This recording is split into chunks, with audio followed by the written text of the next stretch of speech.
அஸ்ஸலாமு அலைக்கும். எல்லோரும் எப்படி இருக்கீங்க? இந்த வீடியோ வந்து எனக்கு ரொம்ப ரொம்ப ரொம்ப ரொம்ப கஷ்டமான வீடியோ. ஏன்னா யாஸ்க்கு வந்து துபாய் கிளம்பியிருக்காங்க. துபாய்க்கான விசா வந்துடுச்சு. இதுக்காக நாங்கள் 6 மந்த் 1 இயருக்கும் வெயிட் பண்ணாங்க, ட்ரை பண்ணியிருந்தாங்க. அதுக்கான விசா வந்துடுச்சு. இது வந்து நான் எதிர்பார்க்காத ஒரு விஷயம், அவங்க ரொம்ப வெயிட் பண்ண விஷயம். ஏன்னா எனக்கு வந்து அவங்க என்னை பிரிஞ்சு அவங்க துபாய் போய் நான் இங்கே தனியாக அந்தமாரி கஷ்டப்படுறதுல எனக்கு சுத்தமாக விருப்பம் இல்லை. ஏன்னா என்னுடைய அம்மா அக்கா எல்லாரையும் நான் பார்த்து தான் வளர்ந்துருக்கேன். எல்லாருமே அவங்களாம் தனியாக தான் ஃபேஸ் பண்ணியிருக்காங்க. அதெல்லாம் யோசிக்கும் போது எனக்கு அந்த லைஃப் வேணவே வேணாம் தான் நான் யோசித்தேன். எனக்கு அதில் சுத்தமாக விருப்பமும் இல்லை. இங்கே நார்மலாக ஒரு ஒர்க் போய் நார்மலாக இருந்து நார்மலாக ரன் பண்ணால் போதும், அந்தமாரி தான் என்னுடைய மைண்ட் செட். ஆனால் கடன் தலைக்கு மேலே இருக்கிறது, வேறு வழி இல்லை. இங்கே ஜாபும் சரியில்லை. அதனால் அவங்க ஒரே பிடிவாதமாக ரெடி ஆகிட்டாங்க.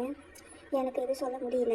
ஆனால் இதில் ரொம்ப பாதிக்கப்படுறது நான் தான். என்னால் தான் அது எல்லாத்தையும் நான் ஃபேஸ் பண்ணணும், நான் எல்லாத்தையும் சமாளிக்கணும். அதெல்லாம் யோசிக்கும் போது ரொம்ப கஷ்டமாக இருக்குது. துபாய் விசான் இதை பற்றி பேச்சுக்கள்லாம் வரும்போது நான் பல நாள் நைட் ஃபுல்லாக அழுதுருக்கேன். தூக்கம் இல்லாமல் தூங்கவே முடியாது. அதை பற்றி யோசிக்கும் போது ரொம்ப அழுதுருக்கேன். என் துபாவாலே இன்னமும் ரொம்ப தள்ளி போச்சு.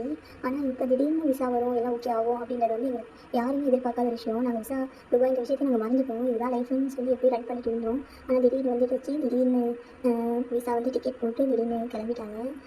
இது வந்து அந்த 7 நாள் 5 நாளுக்குள்ளே நடந்த விஷயம். அதுக்குள்ளே நாங்கள் விசாக்கான அமௌண்ட் ரெடி பண்ணி, அப்புறம் டிக்கெட் போட்டு டிக்கெட்டுக்கான அமௌண்ட் ரெடி பண்ணி அவங்க கிளம்பி அவங்க பேக் பண்ணி அதெல்லாம் ரெடி பண்ணப்போ நாங்கள் அவ்வளோ கஷ்டப்பட்டோம். அவ்வளோ டஃப்பாக இருந்துச்சு. ஏன்னா எதுவுமே பிளானில் இல்லை, எல்லாமே திடீர்னு நடந்துச்சு.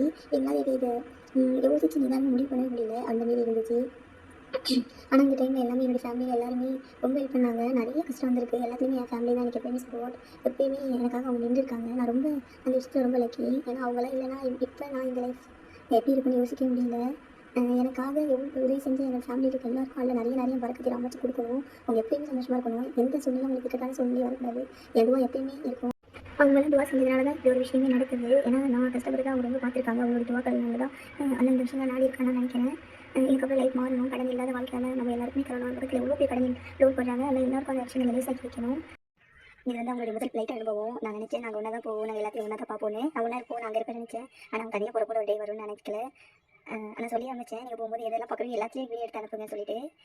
அதனால தான் அவங்க எடுத்து அனுப்பியிருக்காங்க. அந்த வீடியோ தான் நான் உங்களுக்கு ஷேர் பண்ணியிருக்கேன். இதெல்லாம் அவங்க ஃப்ளைட்டில் உட்காந்து முதல் அனுபவம். இது வந்து சென்னையிலேருந்து துபாய் ஃப்ளைட் கிளம்பும்போது எடுத்த வீடியோ. அப்புறம் துபாய் போயிட்டு ரூம் போயிட்டு எனக்கு வீடியோ அனுப்பியிருந்தாங்க.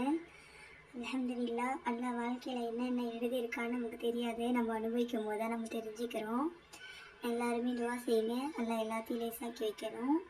சப்ஸ்கிரைப் பண்ணிக்கோங்க. அஸ்ஸலாமு அலைக்கும். தேங்க்யூ.